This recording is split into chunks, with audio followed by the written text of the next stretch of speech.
Hi, this is the Marshall Vintage Modern. I'm going to show you through it, have a look at the front panel, show you some of the sounds that you can get from it, and then in a little while look at some of the options available within the range. For what you're going to be hearing, we're going to be running it through the specially designed Vintage Modern cab, which holds Celestion greenback speakers. We're going to have a look at the front panel, going from right to left. If you have a look at the far right, you've got your input for the guitar. Next to that, you've got the preamp section, and what makes the Vintage Modern different from a lot of other amps is in the preamp, instead of having volume and gain, you've got what's called body and detail. And the idea behind that is that you mix the right amount of two, with detail doing your high-end frequency gain and then your body doing like the more low-end frequency gain. Depending on what sort of guitar you're using, you can blend it to make it sound sort of suit you best. We'll have a look at that in detail in a minute. And next to that, you've got what's called a mid-boost switch, which does what it says. When you push that in, it boosts all the mids. Next to that, you've got what's called dynamic range. And although the Vintage Modern is pretty much a one-channel amp, you've got the option of two different gain stages, low being, holding back the gain, and high sort of opens everything up. Then you've got your regular Marshall EQ section, treble, middle, bass, presence. Next to that, you've got a master volume, and next to that, you've got reverb, which is digital reverb, sort of modelled on a plate kind of thing, a vintage plate. The idea behind the Vintage Modern is to mix classic Marshall sounds with more modern features, and it does that in terms of having more gain, having a master volume, certain things like that were never available on the original Marshalls. Most importantly though, it's powered by KT66 valves, which were used in all the original Marshalls, and it was only because of short supply that Marshall then switched over to EL34s. So let's have a look at some sounds. On the far right here, we've got body and detail, like I said earlier. We're going to look at the preamp, this preamp section first. What I'm going to do is I'm going to wind the body up and show you that on its own, and then take that off and show you the detail on its own. Not that you'd ever use them like that, but just to show you how effective they are individually at first. So this is the body up on about 3/4, and you'll find that it's really kind of muffly and that kind of thing. So there's a lot of bottom end there, and then this is the detail on about the same, about 3/4, and it'll be the opposite, quite toppy.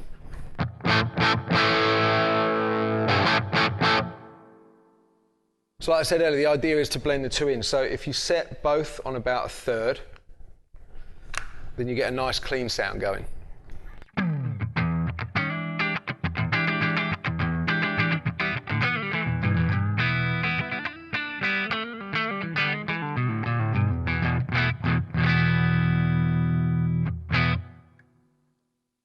And then if you take them up to about 2/3 each, the sound will start to break up now. You'll start to get that good old Marshall vintage crunch.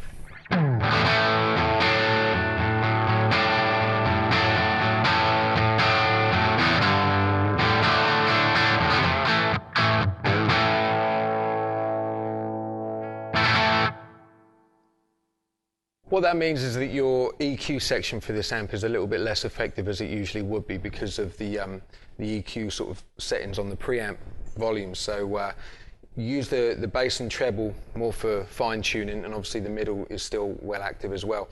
So the way I've got the EQ set is I've got the bass and treble on about 2/3 and the middle just a little bit higher on about 3/4. And I've got about 1/3 on the reverb there as well. So that was all on the low dynamic range setting, and what I'll show you now is the difference on the low dynamic range setting with the mid boost out, and then I'll push it in so you can hear the difference on there. So once again, this is without the mid boost.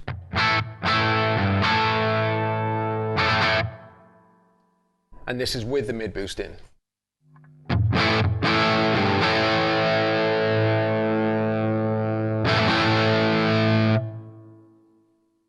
What that does is just gives it a little bit more growl, a little bit more bite to it, and that's my preference to have that in when I'm playing this amp. Incidentally, you can also clean that sound up. The Vintage Modern responds really well with the guitar volume, and it's sort of about it being you and the guitar again and not having to worry about settings on the amp, So with that same setting with the mid boost in and the detail and body on about 2/3 with a little bit of guitar volume, it does sort of clean up quite nicely.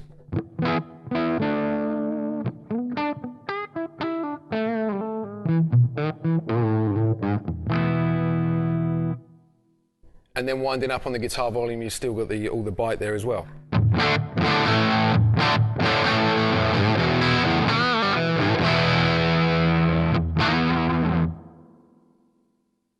So that's all on the low dynamic range. What we're going to do now is switch over to the high, and you'll hear what happens now basically is you just get a lot more gain, but you still have a lot of control with the amp as well.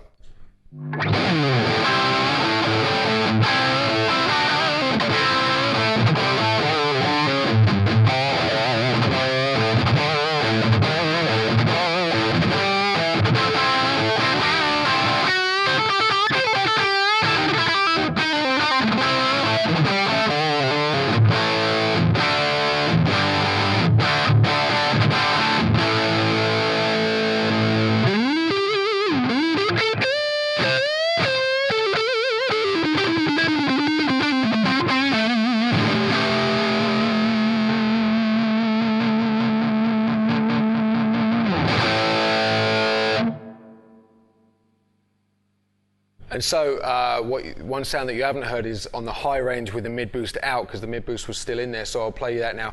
Mid boost in, I'll play it, and then I'll take it out so you can hear the difference.